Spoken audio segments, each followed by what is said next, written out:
കൂദാശകളെക്കുറിച്ചുള്ള പഠന ക്ലാസ് ഇവിടെ ആരംഭിക്കുകയാണ്. എന്താണ് ക്രിസ്തീയ ജീവിതം? ക്രിസ്തീയ ജീവിതം ആരാധനയുടെ ജീവിതക്രമമാണ്. അതൊരു ഉടമ്പടിയുടെ ജീവിതമാണ്. ഉടമ്പടി ബന്ധത്തെ ആഘോഷമാക്കുന്നത് ആരാധനയിലൂടെയാണ്. പവിത്രീകരണം, പ്രകാശീകരണം, ദൈവീകരണം എന്നിങ്ങനെ ഈ തീർത്ഥയാത്രയുടെ ലക്ഷ്യത്തെ നമുക്ക് സംഗ്രഹിക്കാം. ആരാധനാക്രമത്തിൻ്റെ അവിഭാജ്യ ഘടകമായ കൗദാശിക ജീവിതത്തിലൂടെ ഒരുവൻ ക്രിസ്തീയ ആധ്യാത്മികത നേടിയെടുക്കുന്നു. ക്രിസ്തുവിലൂടെ പൂർത്തീകരിക്കപ്പെട്ട രക്ഷാകര സംഭവങ്ങളുടെ ആഘോഷവും പുനരാവിഷ്കരണവുമാണ് ഇവിടെ സംഭവിക്കുന്നത്. ക്രിസ്തീയ ജീവിതം ഒരു കൗദാശിക ജീവിതമാണ്. ഭൗമിക സഭയിൽ ഒരു വ്യക്തിയുടെ സഭാജീവിതത്തിൻ്റെ ആരംഭം കൂദാശയിലൂടെയാണ്. ഈ ജീവിതം അവസാനിക്കുമ്പോഴും കൗദാശികമായ ക്രമീകരണമാണ് ഒരു ക്രിസ്ത്യാനിക്ക് നൽകപ്പെടുന്നത്. അനശ്വരമായ ഒരു മുദ്ര, ഇൻഡെലിബിൾ മാർക്ക്, ഈ സഭാജീവിതത്തിലൂടെ ഒരുവൻ സ്വന്തമാക്കുന്നു. ഇവിടെ ഭക്തൻ അഥവാ ആരാധകൻ എന്നാണ് ക്രിസ്ത്യാനി വിശേഷിപ്പിക്കപ്പെടുന്നത്. അവൻ അഥവാ അവൾ ദൈവിക പുത്രസ്ഥാനത്തിന് അർഹരാകുന്നു, ക്രിസ്തുവിൻ്റെ സ്വന്തമാകുന്നു, പരിശുദ്ധാത്മാവിൻ്റെ ആവാസത്തിന് അർഹത പ്രാപിക്കുന്നു. ദൈവത്തെ മഹത്വപ്പെടുത്തി വിശുദ്ധീകരിക്കപ്പെടുവാൻ കൂദാശ ജീവിതം നമ്മെ സഹായിക്കുന്നു. എന്താണ് സഭ? വിശുദ്ധ പൗലോസ് ശ്ലീഹ എഫേസുസുകാർക്ക് എഴുതിയ ലേഖനം 5-ാം അധ്യായം 32-ാം വാക്യത്തിൽ സഭയെ ഒരു രഹസ്യമായിട്ടാണ് അവതരിപ്പിക്കുന്നത്. എപ്രകാരമാണ് വിശുദ്ധ സഭ ഒരു രഹസ്യമാകുന്നത്? ക്രിസ്തു സംഭവങ്ങളുടെ തുടർച്ചയും അതിൻ്റെ ആഘോഷവും ഈ സഭാജീവിതത്തോട് ചേർക്കപ്പെട്ടിരിക്കുന്നു. ക്രിസ്തുവിൻ്റെ രക്ഷാകര സാന്നിധ്യമാണ് വിശുദ്ധ സഭ. സൃഷ്ടിയുടെ ആരംഭം മുതൽ ക്രിസ്തുവിൻ്റെ രണ്ടാം ആഗമനം വരെയുള്ള എല്ലാ രക്ഷാകര സംഭവങ്ങളും സഭയെന്ന രഹസ്യത്തോട് ചേർത്ത് വച്ചിരിക്കുകയാണ്. സംഭവിച്ചതും സംഭവിക്കാനിരിക്കുന്നതുമായ സകല രക്ഷാകര കൃത്യങ്ങളും ഇവിടെ ഓർമ്മിക്കപ്പെടുകയും ആഘോഷിക്കപ്പെടുകയും ചെയ്യുന്നു. തൃത്വരഹസ്യങ്ങൾ ഇവിടെ ആഘോഷിക്കുകയാണ്. ക്രിസ്തുവും സഭയും തമ്മിലുള്ള അഭേദ്യ ബന്ധത്തിൻ്റെ അടിസ്ഥാനത്തിൽ സഭ പല പേരുകളാൽ അറിയപ്പെടുന്നുണ്ട്. പ്രകാശിതയായ സഭ, ക്രിസ്തുവിൻ്റെ കൂദാശിയായ സഭ, പറുദീസയായ സഭ, ക്രിസ്തുവിൻ്റെ മണവാട്ടിയായ സഭ, ക്രിസ്തു സംഭവങ്ങളുടെ രഹസ്യമായ സഭ. ഇപ്രകാരമുള്ള ഈ ശീർഷകങ്ങൾ എല്ലാം തന്നെ സഭയുടെ കൗദാശിക സ്വഭാവം തന്നെയാണ് വ്യക്തമാക്കുന്നത്. ആരാണ് കൂദാശകൾ സ്ഥാപിച്ചത്? ദൈവശാസ്ത്രജ്ഞന്മാർ ക്രിസ്തുവിന് അടിസ്ഥാന കൂദാശ അഥവാ ആദ്യ കൂദാശ എന്നിങ്ങനെ വിശേഷണം നൽകുന്നുണ്ട്. എന്താണ് ഇതിൻ്റെ അർത്ഥം? ക്രിസ്തു മനുഷ്യനായത് ദൈവിക പദ്ധതിയുടെ പൂർത്തീകരണത്തിനാണ്. ദൈവീകരണം എന്ന ലക്ഷ്യം മനുഷ്യന് സാധ്യമാക്കി കൊടുക്കുകയായിരുന്നു ക്രിസ്തുവിൻ്റെ മാനുഷീകരണത്തിൽ സംഭവിച്ചത്. ദൈവ മനുഷ്യ സമാഗമമാണ് ക്രിസ്തു സംഭവങ്ങളിൽ നടമാടിയത്. വിശുദ്ധ അപ്രയും തൻ്റെ കീർത്തനങ്ങളിൽ ഇപ്രകാരം വിവരിക്കുന്നു: അവൻ നമുക്ക് ദൈവീകത നൽകി, നാം ആകട്ടെ അവന് മാനുഷികതയും. ദൈവം ആരെന്ന് വെളിപ്പെടുത്തുകയും മനുഷ്യൻ ആരായിരിക്കണമെന്നും ക്രിസ്തു തൻ്റെ ജീവിതത്തിലൂടെ നമ്മെ പഠിപ്പിച്ചു. ക്രിസ്തു ദൈവാരാധനയുടെ ലക്ഷ്യവും മാർഗദർശനവുമാണ്. നാം എത്തിച്ചേരേണ്ട ഇടവും എങ്ങനെ ആരാധിക്കണമെന്നുള്ള ശൈലിയും ക്രിസ്തു തന്നെയാണ് വ്യക്തമാക്കുന്നത്. ആയതിനാൽ ക്രിസ്തു ഒരു കൂദാശയാണ്. അതായത് വിശുദ്ധീകരണത്തിൻ്റെ അടയാളവും ലക്ഷ്യവുമാണ്. ക്രിസ്തുവിൻ്റെ രക്ഷാകര അനുഭവങ്ങളുടെ തുടർച്ചയും ആഘോഷവുമാണ് കൂദാശകൾ. അവയെല്ലാം ക്രിസ്തു സംഭവങ്ങളുമായി ബന്ധപ്പെട്ട് നിൽക്കുകയാണ്. ഇന്ന് നാം കൂദാശകൾ എന്ന് പേര് നൽകി ആഘോഷിക്കുന്ന ഈ രക്ഷാകര സംഭവങ്ങൾക്ക് ക്രിസ്തു പ്രത്യക്ഷമായോ പരോക്ഷമായോ അടിസ്ഥാനം നൽകിയിട്ടുണ്ട്. തിരുവചനം അത് പ്രത്യേകമായിട്ട് സാക്ഷ്യപ്പെടുത്തുന്നുണ്ട്. ആയതിനാലാണ് ക്രിസ്തുവിനെ അടിസ്ഥാന കൂദാശ അഥവാ ആദ്യ കൂദാശ എന്നിങ്ങനെ ദൈവശാസ്ത്രജ്ഞന്മാർ വിശേഷിപ്പിക്കുന്നത്. കൂദാശകൾ യുഗാന്ത്യോന്മുഖമാണ്, അതായത് നിത്യതയുമായി അത് ബന്ധപ്പെട്ടു നിൽക്കുന്നു. ആയതിനാൽ നിത്യനായ ദൈവത്തിനു മാത്രമേ അതിന് അടിസ്ഥാനം നൽകുവാൻ സാധിക്കുകയുള്ളൂ. ദൈവിക ജീവൻ പകർന്നു നൽകുന്ന കൂദാശകൾ ദൈവിക കാർമ്മികത്വത്തിൽ മാത്രമേ സൃഷ്ടിക്കപ്പെടുവാൻ സാധിക്കുകയുള്ളൂ. കൂദാശ നാമവും അർത്ഥവും. കാദേശ് എന്ന സുറിയാനി പദത്തിൽ നിന്നുമാണ് കൂദാശ എന്ന വാക്ക് ഉത്ഭവിച്ചത്. തത്തുല്യമായ ബൈബിളിലെ ഹെബ്രായ പദം കദശ എന്നതാണ്. കാദേശ് എന്ന പദത്തിൽ നിന്നുമാണ് ഇതിൻ്റെ ഉത്ഭവം. അർത്ഥമാകട്ടെ മുറിച്ചു മാറ്റുക, വേർതിരിക്കുക എന്നിങ്ങനെയാണ്. വേർതിരിവിലും മുറിച്ചു മാറ്റലിലുമാണ് ദൈവത്തിൻ്റെ പരിശുദ്ധിയിൽ പങ്കുചേരുവാൻ സാധിക്കുന്നത്. കൂദാശു എന്ന അക്കാദിയൻ പദത്തിന് തിളങ്ങുക അഥവാ പ്രകാശിക്കുക എന്നിങ്ങനെ അർത്ഥമുണ്ട്. കൂദാശകൾ നൽകുന്ന പ്രകാശീകരണത്തിൻ്റെ അർത്ഥതലങ്ങൾ ഈ വാക്ക് സൂചിപ്പിക്കുന്നു. ശുദ്ധീകരിക്കപ്പെടുവാൻ വേണ്ടി വേർതിരിക്കപ്പെടണം, അപ്പോഴാണ് ദൈവത്തിൻ്റെ പരിശുദ്ധിയോട് ചേർക്കപ്പെടുന്നത്. ബൈബിളിൽ വിശുദ്ധീകരണം എന്നത് ആത്മാവിൻ്റെ പ്രവർത്തനമാണ്. അതിനാലാണ് വിശുദ്ധീകരണ പ്രക്രിയയെ കുറിക്കുവാൻ അഗ്നി എന്ന അടയാളം ഉപയോഗിക്കുന്നത്. കൂദാശ എന്ന പദത്തോട് തത്തുല്യമായ മറ്റു ഭാഷാ പ്രയോഗങ്ങളും ദൈവശാസ്ത്ര വിശകലനത്തിന് സഹായിക്കുന്നുണ്ട്. പൗരസ്ത്യ സഭ മിസ്റ്റീരിയോൺ എന്ന ഗ്രീക്ക് പദവും റാസ എന്ന സുറിയാനി പദവും ഉപയോഗിക്കുന്നുണ്ട്. ഇവ ബൈബിളിലെ പദപ്രയോഗങ്ങളാണ്. പഴയ നിയമത്തിൽ 20 പ്രാവശ്യവും പുതിയ നിയമത്തിൽ 30 പ്രാവശ്യവും ഈ പദം ഉപയോഗിക്കുന്നുണ്ട്. നിഗൂഢമായിരിക്കുക എന്ന അർത്ഥത്തിനപ്പുറം വെളിപ്പെടുത്തുന്ന ദൈവിക പദ്ധതിയെയും അവ സൂചിപ്പിക്കുന്നു. കഴിഞ്ഞ കാലത്തിലെ ദൈവിക പ്രവർത്തികളെ വർത്തമാനത്തിൽ അനുഷ്ഠാന വിധേയമാക്കുന്നതും ദൈവിക രക്ഷയിൽ പങ്കുചേരുവാൻ കഴിയുന്നതുമായ ആഘോഷത്തെ കുറിക്കുവാനും ഈ പദം ഉപയോഗിക്കുന്നു. ഇംഗ്ലീഷ് ഭാഷയിൽ സാക്രമെൻ്റ് എന്ന പദമാണ് ഉപയോഗിക്കുന്നത്. ലത്തീൻ ഭാഷയിലെ സാക്രമെൻറ്റും എന്ന പദത്തിൽ നിന്നുമാണ് ഈ വാക്കിൻ്റെ ഉൽപ്പത്തി. സാക്രമെൻറ്റും എന്ന പദത്തിന് 2 സാമൂഹിക പശ്ചാത്തലങ്ങൾ കാണപ്പെടുന്നുണ്ട്. ഒന്നാമതായി ഇതിൻ്റെ സൈനിക പശ്ചാത്തലം. സാക്രമെൻറ്റും എന്ന പദം സൈനിക സത്യപ്രതിജ്ഞയെ സൂചിപ്പിക്കുന്നു, എ മിലിറ്ററി ഓത്ത്. റോമൻ സൈന്യത്തിൽ ഒരുവൻ ചേരുമ്പോൾ അവൻ സൈന്യത്തോടും ചക്രവർത്തിയോടും വിശ്വസ്തനായിരിക്കുമെന്നും മരണം വരെ പോരാടും എന്നുള്ള ആഘോഷമായ ഒരു പ്രതിജ്ഞയാണിത്. ഒരു പൊതുസമൂഹത്തിൽ ഏറ്റെടുക്കുന്ന ഒരു ഉടമ്പടി ബന്ധമാണിത്. ആഘോഷമായതും ലംഘിക്കാനാകാത്തതുമായ ഒരു ബന്ധമാണിത് സൂചിപ്പിക്കുന്നത്. സത്യപ്രതിജ്ഞയ്ക്ക് ശേഷം സൈനികൻ സ്വന്തം ശരീരത്തിൽ വിശ്വസ്തതയുടെ അടയാളമായ ഒരു ചാപ്പ കുത്തുന്നുണ്ട്. അതിനുശേഷം ഈ ബന്ധത്തെ ഒരു രജിസ്റ്ററിൽ രേഖപ്പെടുത്തുന്നു. സാക്രമെൻറ്റും എന്ന ഈ പദം കൗദാശിക ജീവിതത്തെ സൂചിതമാക്കാൻ സഭ ഉപയോഗിക്കുന്നു. ഒന്നാമതായി ക്രിസ്തുവിനോട് ചേർന്ന് നിന്നുകൊണ്ട് ഉടമ്പടിയുടെ ഒരു ബന്ധം അത് സ്ഥാപിക്കുന്നു. അത് വിശുദ്ധവും ലംഘിക്കാനാകാത്തതുമാണ്. ക്രിസ്തുവിനോടുള്ള പ്രതിബദ്ധത ഇവിടെ പ്രഖ്യാപിക്കുകയാണ്. അപ്രകാരം ശരീരത്തിൽ ഈ സ്വന്തമാകലിൻ്റെ അടയാളം സ്വീകരിക്കുന്നു. അതാണ് റൂഷ്മ അഥവാ മുദ്രകുത്തൽ. ഇപ്രകാരം ആത്മാവിൽ മായാത്ത മുദ്ര പതിപ്പിക്കുവാൻ കഴിയുന്നു. സൈനിക പശ്ചാത്തലത്തിൽ എന്ന പോലെ ഇവിടെയും ഈ ഉടമ്പടി ബന്ധം ഒരു രജിസ്റ്ററിൽ, മാമോദിസ രജിസ്റ്ററിൽ രേഖപ്പെടുത്തുന്നു. രണ്ടാമതായി ഈ പദത്തിന് നിയമപരവും സാമ്പത്തികവുമായ മറ്റൊരു അർത്ഥമുണ്ട്, legal and financial contact. Roman നിയമത്തിൽ കോടതിയിൽ തർക്കങ്ങളോ വ്യവഹാരങ്ങളോ ഉണ്ടാകുമ്പോൾ 2 കക്ഷികളും തർക്കം തീർപ്പാകുന്നതുവരെ ഒരു പ്രത്യേക തുക ദൈവാലയത്തിൽ നിക്ഷേപിക്കും. ഈ നിക്ഷേപം സാക്രമെൻറ്റും എന്ന പേരിലാണ് അറിയപ്പെടുന്നത്.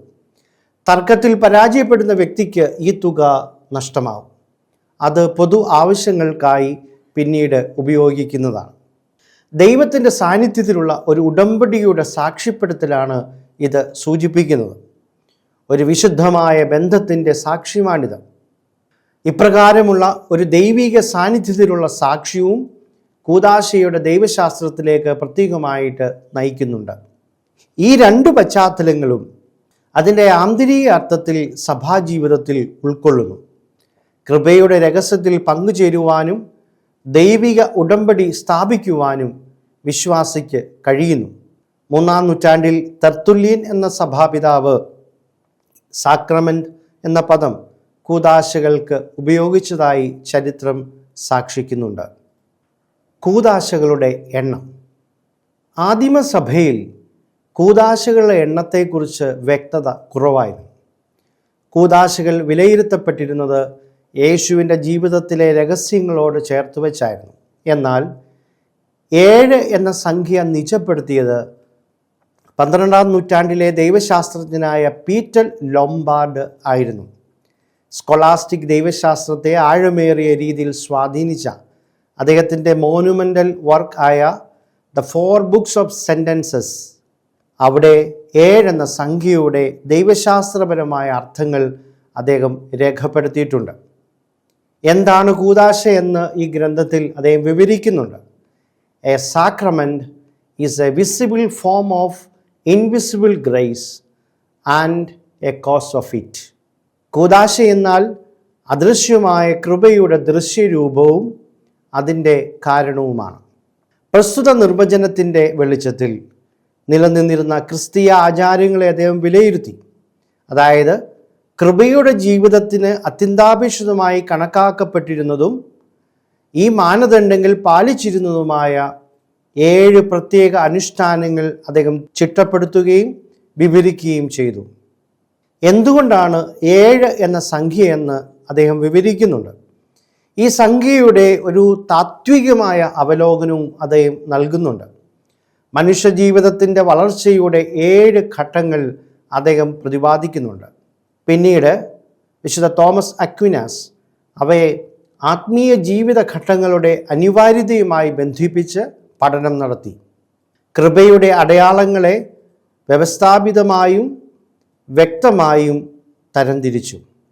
ഈ ദൈവശാസ്ത്ര വിശകലനത്തിന് വ്യാപകമായ സ്വീകാര്യതയും ലഭ്യമായി. എന്തായിരുന്നു ഇതിൻ്റെ അടുത്ത ഘട്ടം, ഇതിൻ്റെ ഒരു ലാസ്റ്റിംഗ് ഇമ്പാക്റ്റ്? പീറ്റർ ലൊംബാർഡിൻ്റെ ഈ പട്ടിക സഭ ഔദ്യോഗികമായി അംഗീകരിച്ചു. 1215 4-ാം ലാറ്ററൻ കൗൺസിൽ ഈ പട്ടിക ഔദ്യോഗികമായി അംഗീകരിച്ചു. 1439 ഫ്ലോറൻസ് കൗൺസിൽ സഭയ്ക്കായി 7 കൂദാശകൾ ഔദ്യോഗികമായി പ്രഖ്യാപിച്ചു.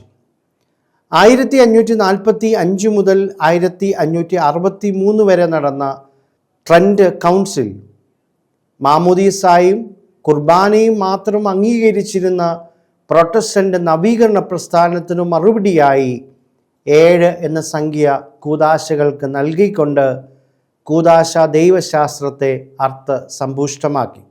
ചുരുക്കത്തിൽ 7 എന്നത് പീറ്റർ ലൊംബാർഡിൻ്റെ ഒരു കണ്ടുപിടുത്തമായിരുന്നില്ല. പിന്നെയോ അദ്ദേഹത്തിൻ്റെ ദൈവശാസ്ത്ര വിശകലനത്തിൻ്റെ വെളിച്ചത്തിലൂടെയുള്ള സഭയുടെ അനുഷ്ഠാനങ്ങളുടെ ഒരു നിലവാരപ്പെടുത്തൽ മാത്രമായിരുന്നു. 7 കൂദാശകളും തിരുവചന അധിഷ്ഠിതമാണ്. കൂദാശകളുടെ സ്ഥാപനത്തെ പറ്റിയുള്ള കാഴ്ചപ്പാട് 2 രീതിയിൽ നമുക്ക് തരംതിരിക്കാം.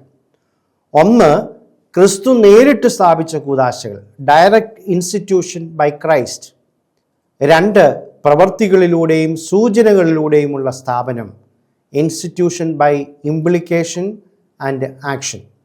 മാമോദീസായും വിശുദ്ധ കുർബാനയും ആദ്യ വിഭാഗത്തിൽ പെടുന്നു.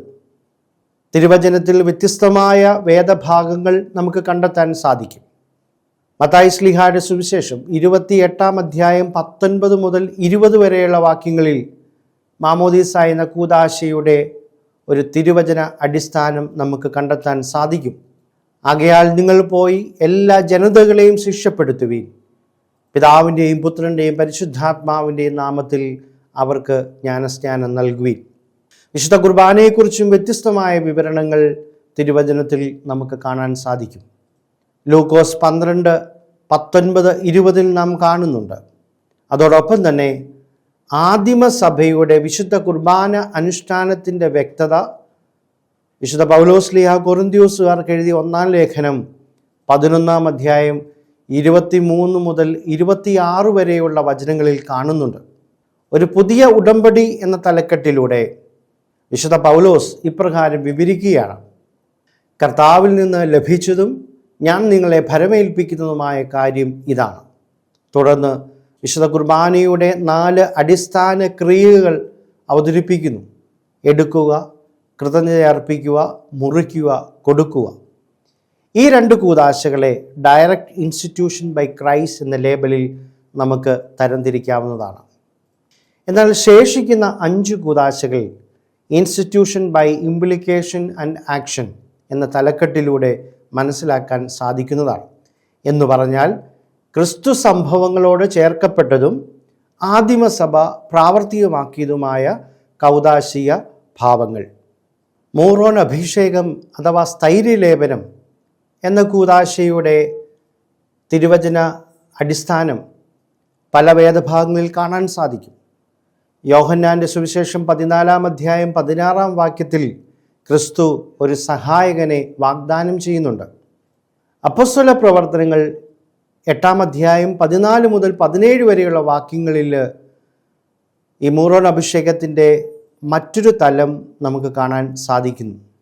അവിടെ നാം കാണുന്നത് ജ്ഞാനസ്നാനം സ്വീകരിച്ച സമരിയായിലെ ജനങ്ങൾക്ക് വേണ്ടി പത്രോസും യോഹന്നാനും കടന്നു ചെല്ലുകയും പരിശുദ്ധാത്മാവിനെ അവർക്ക് ലഭിക്കുന്നതിന് വേണ്ടി പ്രാർത്ഥിക്കുകയും ചെയ്യുന്നു. വിശുദ്ധ കുംഭസാരത്തിൻ്റെ ഒരു തിരുവചന അടിസ്ഥാനം യോഹന്നാൻ്റെ സുവിശേഷം 20-ാം അധ്യായം 22-ഉം 23-ഉം വാക്യങ്ങളിൽ കാണാവുന്നതാണ്. യേശുവിൻ്റെ സ്വർഗാരോഹണത്തിന് മുമ്പ് യേശു തമ്പുരാൻ ശിഷ്യന്മാരുടെ മേൽ നിശ്വസിക്കുന്നു. എന്നിട്ട് പറയുകയാണ്: നിങ്ങൾ ആരുടെ പാപങ്ങൾ മോചിക്കുന്നുവോ അവ മോചിക്കപ്പെട്ടിരിക്കും, നിങ്ങൾ ആരുടെ പാപങ്ങൾ ബന്ധിക്കുന്നുവോ അവ ബന്ധിക്കപ്പെട്ടിരിക്കും എന്ന്. രോഗിലേപനത്തെക്കുറിച്ചുള്ള പരാമർശം യാക്കോബ് ശ്ലീഹായുടെ ലേഖനം 5-ാം അധ്യായം 14-ഉം 15-ഉം വാക്യങ്ങളിൽ നാം കാണുന്നു. രോഗികൾക്ക് വേണ്ടി പ്രാർത്ഥിക്കുവാൻ സഭയിലെ ശ്രേഷ്ഠന്മാരെ വിളിക്കുവാനും തൈലാഭിഷേകം ചെയ്ത് പ്രാർത്ഥിക്കുവാനും ശ്ലീഹ പ്രത്യേകം ആഹ്വാനം ചെയ്യുകയാണ്. തൈലാഭിഷേകത്തിലൂടെ സൗഖ്യവും പാപമോചനവും പ്രാപിക്കുന്നതായി ഈ വേദഭാഗം സാക്ഷ്യപ്പെടുത്തുന്നു. പൗരോഹിത്യ സ്ഥാപനത്തെക്കുറിച്ചും ബൈബിളിൽ വ്യത്യസ്തമായ വേദഭാഗങ്ങൾ കാണപ്പെടുന്നുണ്ട്. യോഹന്നാൻ്റെ സുവിശേഷം 15-ാം അധ്യായം 6-ൽ നാം വായിക്കുന്നു: ഞാൻ നിങ്ങളെ തിരഞ്ഞെടുത്തു. മത്തായി ശ്ലീഹായുടെ സുവിശേഷം 10-ാം അധ്യായം 1-ാം വാക്യം, മർക്കോസിൻ്റെ സുവിശേഷം 3-ാം അധ്യായം 14-ഉം 15-ഉം വാക്യങ്ങളിൽ അശുദ്ധാത്മാക്കളുടെ മേൽ അധികാരം നൽകുന്നതായി നാം കാണുന്നുണ്ട്. രോഗികളെ സൗഖ്യമാക്കാനുള്ള അധികാരവും ക്രിസ്തു ശിഷ്യന്മാർക്ക് നൽകുന്നു. ലൂക്കോസിൻ്റെ സുവിശേഷം 22-ാം അധ്യായം 19-ാം വാക്യത്തിൽ എൻ്റെ ഓർമ്മയ്ക്കായി നിങ്ങൾ ചെയ്യുവീനെന്ന് കൽപ്പിച്ചപ്പോൾ വിശുദ്ധ കുർബാനയോട് ചേർത്ത് വെച്ച് തൻ്റെ ഓർമ്മയ്ക്കായുള്ള ഒരു ശുശ്രൂഷ ക്രിസ്തു സ്ഥാപിക്കുകയാണ്. യോഹന്നാൻ്റെ സുവിശേഷം 20-ാം അധ്യായം 22-ഉം 23-ഉം വാക്യങ്ങളിൽ പാപങ്ങൾ ക്ഷമിക്കുവാനുള്ള അധികാരവും, മത്തായി ശ്ലീഹായുടെ സുവിശേഷം 28-ാം അധ്യായം 19-ാം വാക്യത്തിൽ ജ്ഞാനസ്നാനം നൽകുവാനുള്ള അധികാരവും ശിഷ്യന്മാർക്ക് ക്രിസ്തു നൽകുകയാണ്. വിശുദ്ധ പൗലോസ് ശ്ലീഹ തീത്തോസിന് എഴുതിയ ലേഖനം 1-ാം അധ്യായം 5-ാം വാക്യത്തിൽ സഭയിൽ മൂപ്പന്മാരെ നിയമിക്കുന്നതും നമുക്ക് കാണാൻ സാധിക്കും. ഈ വ്യത്യസ്തമായ വേദഭാഗങ്ങളെല്ലാം തന്നെ പൗരോഹിത്യ ശുശ്രൂഷയുടെ നൽവരങ്ങളാണ് സൂചിപ്പിക്കുന്നത്. വിവാഹ ജീവിതത്തെ പറ്റിയുള്ള പരാമർശം മത്തായി ശ്ലീഹായുടെ സുവിശേഷം 19-ാം അധ്യായം 4 മുതൽ 6 വരെയുള്ള വാക്യങ്ങളിൽ കാണുന്നു. അവിടെ ക്രിസ്തു വിവാഹ ജീവിതത്തിൻ്റെ അനന്യതയും അതിൽ നിലനിൽക്കുന്ന ശാശ്വതമായ ഉടമ്പടിയും വ്യക്തമാക്കുന്നു. അപ്രകാരം 7 കൂദാശകളും ക്രിസ്തുവിൻ്റെ രക്ഷാകര ജീവിത രഹസ്യങ്ങളോട് ബന്ധപ്പെട്ട് നിൽക്കുന്നു. ക്രിസ്തു തന്നെ അതിൻ്റെ സ്ഥാപകനായി പഠിപ്പിക്കപ്പെടുകയും ചെയ്യുന്നു. കൂദാശ ഒരു അടയാളമാണ്. ദൈവകൃപയെ സൂചിപ്പിക്കുവാനും ജനത്തിന് അത് പകർന്നു നൽകുവാനും വേണ്ടി സ്ഥാപിക്കപ്പെട്ട ദൃശ്യമായ അനുഷ്ഠാനമാണ് കൂദാശ. അത് ആന്തരികമായ ഒരു യാഥാർത്ഥ്യത്തിലേക്ക് നമ്മെ നയിക്കുന്നു. കൂദാശയിൽ കാണപ്പെടുന്നത് ബാഹ്യവും ദൃശ്യവുമായ ഒരു പ്രവൃത്തിയാണ്. എന്നാൽ അദൃശ്യമായ കൃപയുടെ ദൃശ്യമായ അടയാളമാണ് കൂദാശ. രണ്ടടിസ്ഥാന ഘടകങ്ങൾ ഇവിടെ അന്തർലീനമായിരിക്കുന്നു. ഒന്ന്, ദൃശ്യമായ ഘടകം, വിസിബിൾ എലമെൻറ്റ്. കൂദാശയുടെ ബാഹ്യവും ഭൗമികവും ഇന്ദ്രിയങ്ങൾക്ക് തിരിച്ചറിയാൻ കഴിയുന്നതുമായ ഭാഗമാണിത്. കാണുവാനും കേൾക്കുവാനും സ്പർശിക്കുവാനും കഴിയുന്ന ഭൗമികമായ ഘടകം. മാമോദീസായിലെ ജലം, കുർബാനയിലെ അപ്പവും വീഞ്ഞും, അഭിഷേകത്തിലെ എണ്ണ എന്നിവ ഉദാഹരണങ്ങളാണ്. എന്തുകൊണ്ട് അടയാളങ്ങൾ ആവശ്യമായിരിക്കുന്നു? അത് മനുഷ്യൻ്റെ സ്വഭാവത്തെയും ദൈവത്തിൻ്റെ കൃപയുടെ രീതിയെയും വ്യക്തമാക്കുകയും അതിൻ്റെ പരിഗണനയിൽ അത് അനിവാര്യമായിരിക്കുകയും ചെയ്തിരിക്കുന്നു. ദൈവികവും അദൃശ്യവുമായ യാഥാർത്ഥ്യങ്ങളെ, അതായത് കൃപയെ, മനുഷ്യൻ്റെ ഭൗതികവും ദൃശ്യവുമായ തലങ്ങളിലേക്ക് എത്തിക്കുന്നതിനും മനസ്സിലാക്കുന്നതിനും വേണ്ടിയാണത്. അദൃശ്യമായ യാഥാർത്ഥ്യങ്ങളെ മനസ്സിലാക്കുവാൻ മനുഷ്യൻ ഇന്ദ്രിയങ്ങളെ ആശ്രയിക്കുന്നു. ദൈവകൃപ ആന്തരികമാണ്. അത് നേരിട്ട് കാണുവാനോ കേൾക്കുവാനോ കഴിയുകയില്ല. ദൈവിക സാമീപ്യം അനുഭവിക്കുവാൻ അടയാളങ്ങൾ ആവശ്യമാണ്. ദൈവകൃപ നൽകപ്പെടുന്നത് ഭക്തൻ്റെ പങ്കാളിത്തത്തിലൂടെയാണ്. കൂദാശകളിലെ ഭൗതിക വസ്തുക്കളിലൂടെയാണ് ഈ പങ്കാളിത്തം സാധ്യമാകുന്നത്. പഠിപ്പിക്കുവാനും അത് ഉറപ്പിക്കുവാനും അടയാളങ്ങൾ ആവശ്യമാണ്. അടയാളങ്ങൾക്ക് ഒരു ഡിഡാക്റ്റിക് ധർമ്മമുണ്ട്.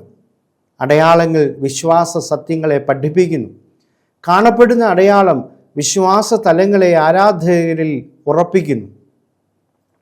ഉദാഹരണത്തിന്, ലേപനത്തിൻ്റെ എണ്ണ ബൈബിളിൽ നിർവചിക്കപ്പെടുന്ന അതിൻ്റെ ദൈവിക ഭാവങ്ങളായ ആത്മീക ബലം, സൗഖ്യം, സമൃദ്ധി എന്നീ അർത്ഥതലങ്ങളിൽ ആരാധകരിൽ എത്തിക്കുന്നു. ചുരുക്കത്തിൽ, അടയാളങ്ങൾ അദൃശ്യ കൃപകളെ ദൃശ്യമാക്കുന്നു. അവയിൽ പങ്കാളികളാകുന്നവർക്ക് ദൈവിക ഇടപെടൽ അനുഭവവേദ്യമാകുന്നു. വിശ്വാസ സത്യങ്ങളെ പഠിപ്പിക്കുന്നു. 4 തരം അടയാളങ്ങൾ പ്രപഞ്ചത്തിൽ കാണപ്പെടുന്നു. ഒന്ന്, സ്വാഭാവിക അടയാളം. ഉദാഹരണം, തീയും പുകയും. പുക തീയുടെ സ്വാഭാവിക അടയാളമാണ്. രണ്ടാമത്, ഫോർമൽ അടയാളം. അവിടെ സ്വാഭാവികമായ ബന്ധമില്ല, ഔദ്യോഗികമായ ബന്ധം നിലനിൽക്കുന്നു. പാദവക്കത്തിലെ ചൂണ്ടുപലക ഉദാഹരണമാണ്. 3, കൺവെൻഷനൽ അടയാളങ്ങൾ. ത്രിവർണ്ണ പതാകയും ഭാരതവും തമ്മിലുള്ള ബന്ധം ഉദാഹരണമാണ്. പാർലമെൻറ്റിൻ്റെ അംഗീകാരമാണ് അതിൻ്റെ മൂല്യത്തിൻ്റെ അടിസ്ഥാനം. 4, കൗദാശിക അടയാളം. മറ്റ് അടയാളങ്ങളിൽ നിന്ന് വ്യത്യസ്തമായി ഇവിടെ അടയാളം തന്നെ യാഥാർത്ഥ്യമായി മാറുന്നു.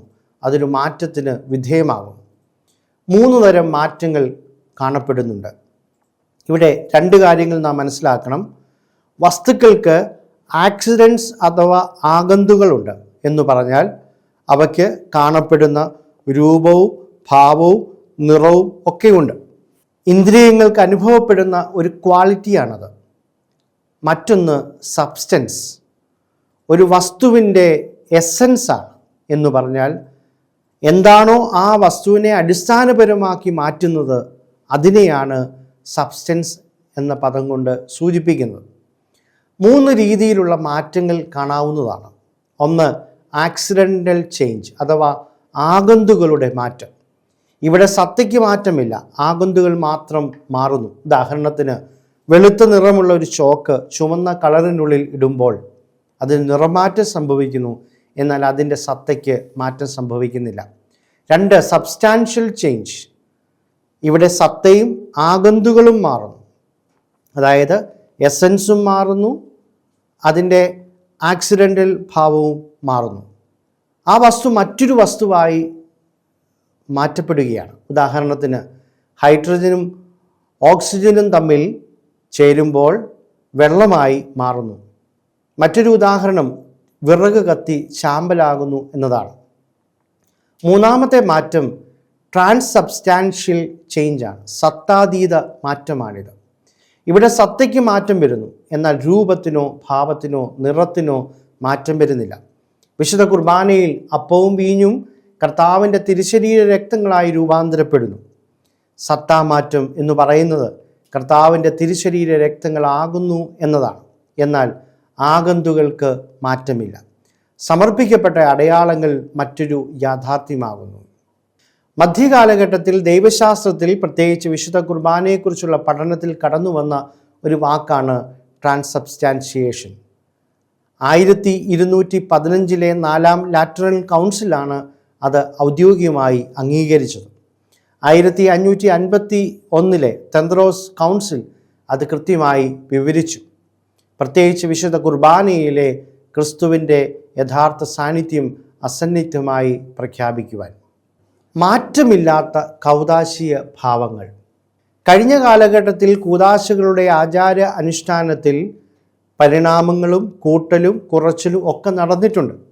എന്നാൽ മാറ്റമില്ലാതെ നിലനിൽക്കുന്ന ചില അടിസ്ഥാന ഭാവങ്ങളുണ്ട്. കൂദാശകളുടെ സാരഭൂതമായ സ്വഭാവത്തിന് മാറ്റമില്ലാതെ അവ നിലനിൽക്കുന്നു. എന്തെല്ലാമാണത്? 1. ക്രിസ്തു സ്ഥാപനം. കൂദാശകൾ അടിസ്ഥാനപരമായി ക്രിസ്തു തന്നെ സ്ഥാപിച്ചു എന്ന തത്വം സാരഭൂതമായ സ്വഭാവമായി നിലനിൽക്കുന്നു. പുതിയ കൂദാശകൾ സൃഷ്ടിക്കുവാനോ നിലവിലുള്ളവ ഇല്ലാതാക്കുവാനോ കഴിയുന്നതല്ല. 2. കൃപയും ഫലപ്രാപ്തിയും. കൂദാശ നൽകുന്ന അടിസ്ഥാനപരമായ കൃപയ്ക്ക് മാറ്റമില്ല. ഉദാഹരണത്തിന്, വിശുദ്ധ കുർബാനയിൽ ക്രിസ്തുവിൻ്റെ യഥാർത്ഥ സാന്നിധ്യവും ആത്മീയ പോഷണവും. ഇവിടെ ഫലപ്രാപ്തിയിലും മാറ്റമില്ല. എക്സ് ഒപ്പറെ ഒപ്പറാത്തോ എന്ന ലാറ്റിൻ പ്രയോഗം സൂചിപ്പിക്കുന്നത് ചെയ്യപ്പെട്ട കർമ്മനിമിത്തം തന്നെ ഫലപ്രാപ്തി ലഭിക്കുന്നു. അനുഷ്ഠാനകൻ്റെ ഗുണനിലവാരം അനുസരിച്ചല്ല, പിന്നെയോ ദൈവത്തിൻ്റെ ശക്തിയാണ് അവിടെ നിലനിൽക്കുന്നത്. 3. ദ്രവ്യവും രൂപവും, മാറ്റർ ആൻഡ് ഫോം. കൂദാശ സാധുവാകുവാൻ അതിൻ്റെ സാരഭൂതമായ ദ്രവ്യം മാറ്റമില്ലാതെ നിലനിൽക്കുന്നു. അതായത് മാമോദീസായ്ക്ക് ജലവും വിശുദ്ധ കുർബാനയ്ക്ക് അപ്പവും വീഞ്ഞും മാറ്റമില്ലാതെ നിലനിൽക്കുന്നു. 2. കൂദാശ വചനങ്ങൾ സ്ഥായിയായ രൂപമായി നിലനിൽക്കുന്നു. മാമോദീസായിൽ പിതാവിൻ്റെയും പുത്രൻ്റെയും പരിശുദ്ധ റൂഹായുടെയും നാമത്തിൽ മാമോദീസ മുക്കപ്പെടുന്നു എന്ന വചനവും, വിശുദ്ധ കുർബാനയിൽ എൻ്റെ ശരീരമാകുന്നു, എൻ്റെ രക്തമാകുന്നു എന്ന വാക്കുകളും അതിൻ്റെ സാരഭൂതമായ രൂപം അഥവാ ഫോം ആണ്. അവ മാറ്റമില്ലാതെ നിലനിൽക്കുന്നു. അവസാനമായി, കൂദാശ അനുഷ്ഠാനത്തിലൂടെ ഭൗതികതയിൽ നിന്നും ആത്മീയതയിലേക്കുള്ള വളർച്ച ലഭ്യമാകുന്നു. ഭൗതിക ഭാവത്തിൽ നിന്നും സ്വർഗീയ ഭാവത്തിലേക്ക് ഉയരുവാൻ സാധിക്കുന്നു. കൂദാശകളുടെ അടിസ്ഥാനം ക്രിസ്തുവിൻ്റെ മനുഷ്യാവതാരം തന്നെയാണ്. നമ്മെ ദൈവികരാക്കുവാൻ ക്രിസ്തു മനുഷ്യ ശരീരം ധരിച്ചു. ഈ ശരീരം മനുഷ്യനെ ദൈവികതയിലേക്ക് ഉയർത്തുവാൻ ക്രിസ്തു സ്വീകരിച്ച അടയാളം തന്നെയായിരുന്നു. അപ്രകാരം രക്ഷയുടെ ആഘോഷത്തിന് അടയാളങ്ങൾ അനിവാര്യമാണെന്ന് ക്രിസ്തു തന്നെ പഠിപ്പിച്ചു. സജീവനായ ദൈവത്തിൻ്റെ രക്ഷാകര പ്രവർത്തനങ്ങളിൽ പങ്കാളികളാകുവാൻ കൂദാശകൾ നമ്മെ സഹായിക്കുന്നു.